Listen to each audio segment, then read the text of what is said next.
In this video, I'll be sharing with you a requested tutorial on how to cut this stylish corset top with a pleated side peplum. So if this is something you like, please don't forget to hit on the subscribe button, give this video a thumbs up. So let's dive right into today's video. So to start, here is my pattern paper and I've gone ahead to mark my basic measurements. I marked my shoulder to bust, under bust, waist and 5 inches for my blouse length.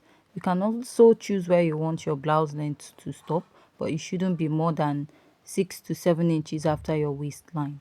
Now I'll mark my shoulder divided by 2 and I'll come down by ½ inch.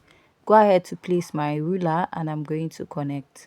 After I'm done marking, the next step I'm going to take is to go ahead to find my chest line. And to find your chest line is your bust circumference divided by 6 plus 1.5 inches. At that mark, I'll rule out a straight line at that point, and after I'll go ahead to mark my shoulder divided by 2 again and I'll connect. After marking that, I'll go ahead to divide what I have here into 2 by folding my tape and I'll mark. I'll come out by ½ inch.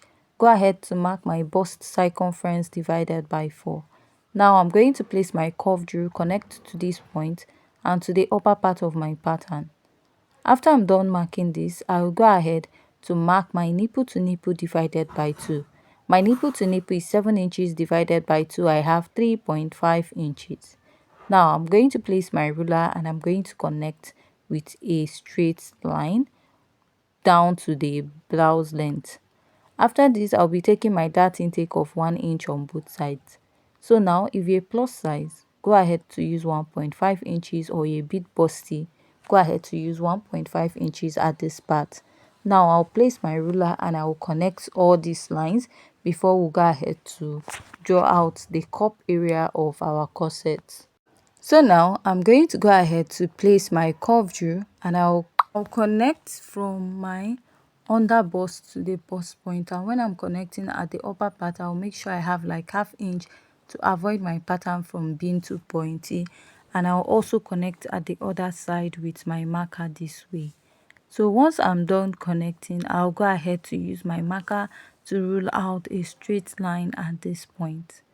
So after I'm done marking this, the next step you take is to determine where you want your cup to start. So I'm using 1.5 inches above my chest line. If you're a bit busty, you should consider using 2 inches or 2.5. So now I'll mark my nipple to nipple back and I'll extend this line.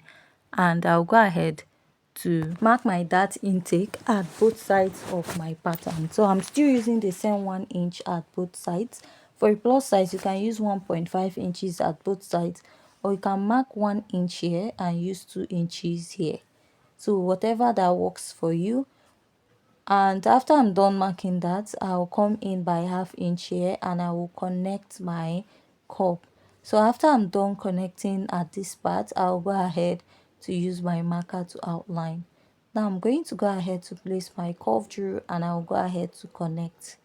After I'm done connecting at this point, I'm going to mark my nipple to nipple divided by 2 plus ½ inch. So if you're a bit busty, add 1 inch to your pattern.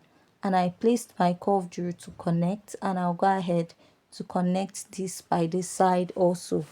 So after I'm done connecting, the next step is just to outline my pattern and I'll start inserting my body measurement. So next, I'll go ahead to start inserting my measurement. I'll mark my bust circumference divided by 4.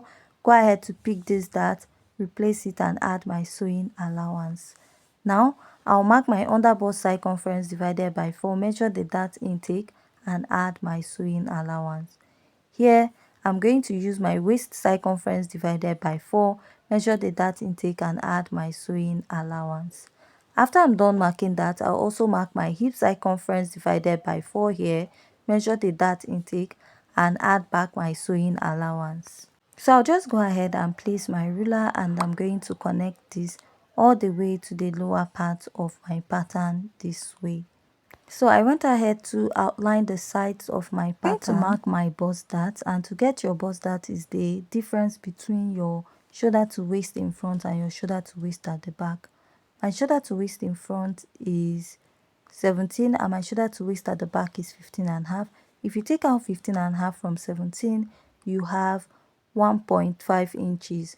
So I will just go ahead to make this mark to indicate that there's a strap here, like there's a fancy sleeve, strapless sleeve here. So you can go ahead to just use a basic strapless sleeve, or you can go ahead to make use of what they have there. So I'll mark my waistline because we are going to draw out a curve there. I'll blend my pattern and I'll go ahead to draw this out this way. So you can even measure what you want at the front before curving, but I am okay with what I have at the front part of my pattern, and I'll use my marker to outline this. Next, after I'm done connecting this, I'll go ahead to cut out my pattern. But first of all, take the measurement you have from your waist to the blouse length. So mine is just 5 inches and I'll be using that to cut out. So I'll just go ahead and cut out my pattern. And at this point, if you haven't yet subscribed to my YouTube channel, please don't forget to hit on the subscribe button. And if you also want to join us on our corset class and bustier class, go ahead to send us a message on our WhatsApp number. Now I'm going to go ahead to cut this out, and while cutting I'll blend out the sides. So if your side does not meet when you're cutting it out, go ahead to just blend it up. Now I'll just tape it to make sure I hold it down, and I'll cut out the rest of the pattern.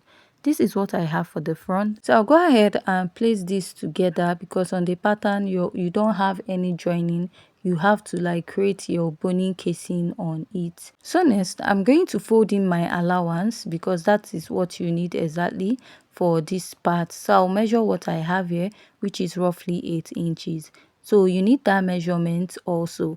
So going over to the back, I've marked out all the basic measurements, and we are using a zipper for this pattern, which I used 1.5 inches for the zipper, and I used my shoulder to waist at the back, which is 15.5, while my shoulder to waist at the back or at the front is 17 inches, and I also added 5 inches for my blouse length.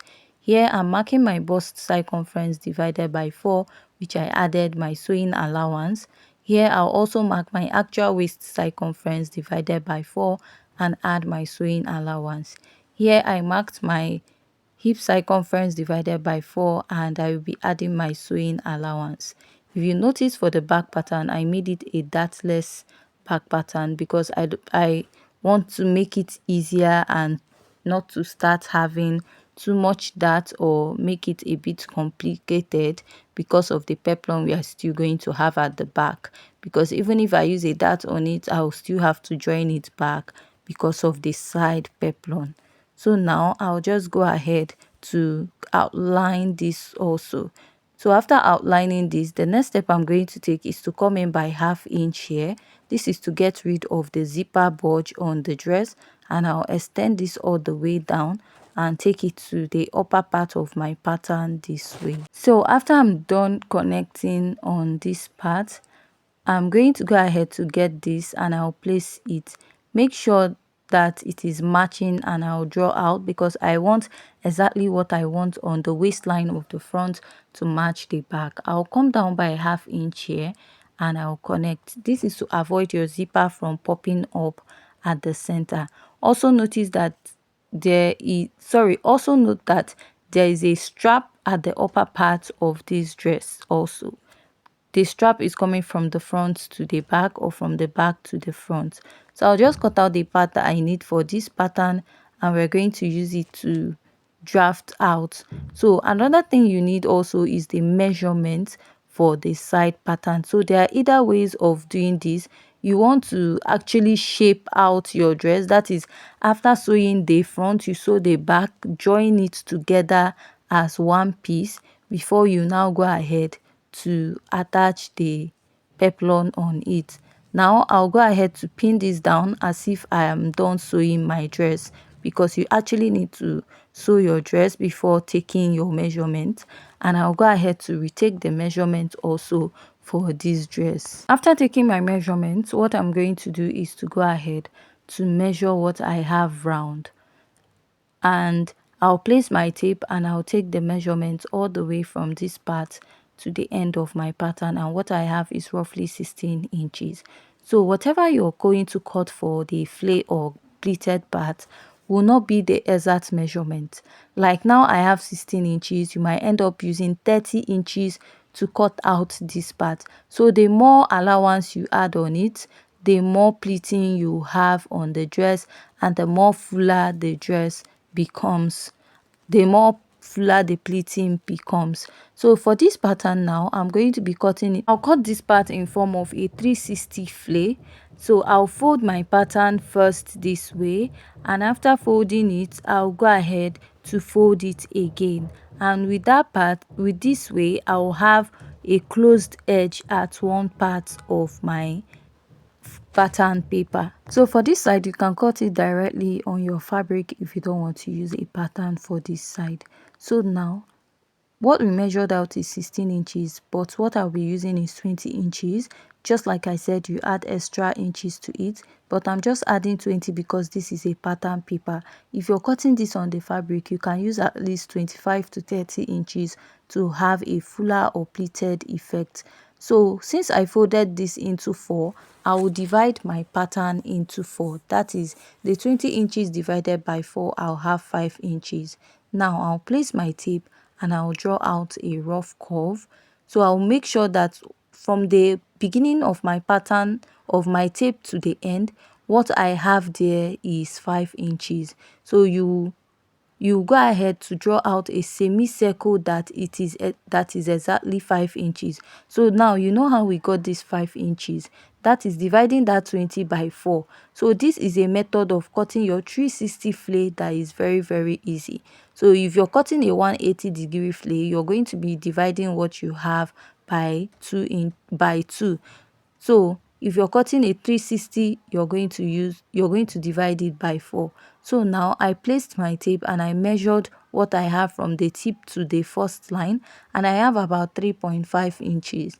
So that 3.5 inches is what I'm going to take all the way around, and now I'll go ahead to reconnect it. So reconnecting it will give me a proper semicircle, and you are going to place back your tape on that semicircle and make sure that what you have here is 5 inches on the dot. So after that, I'll just blend out my pattern very well.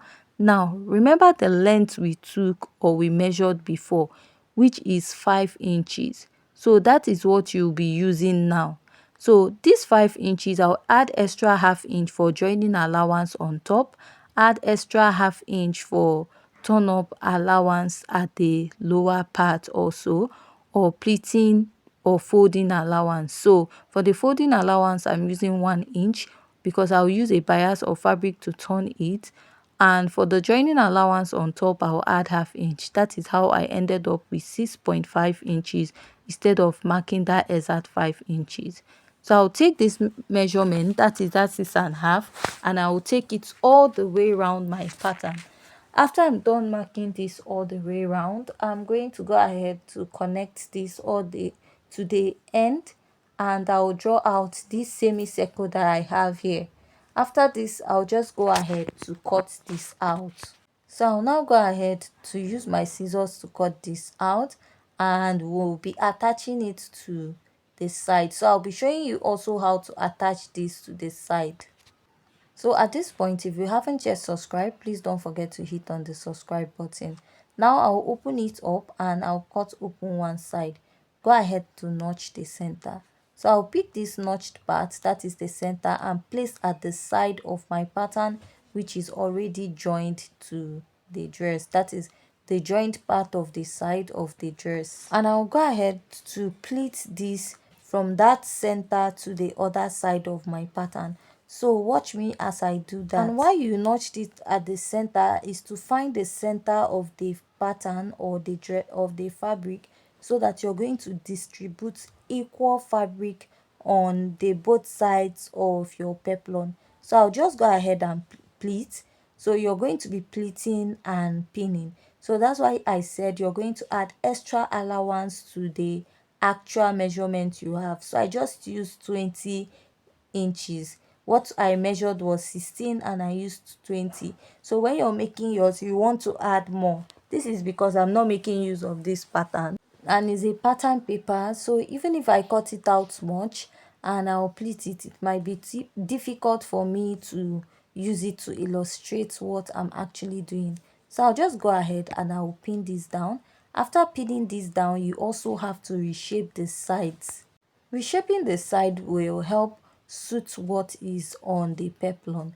So I'll just turn it over this way and make sure that the two ends are meeting. And after that, I'll go ahead to take my scissors and I'll chop it out this way. So if you don't want to cut it out directly, you can use your pencil and reshape first, or your marker before going ahead to cut out.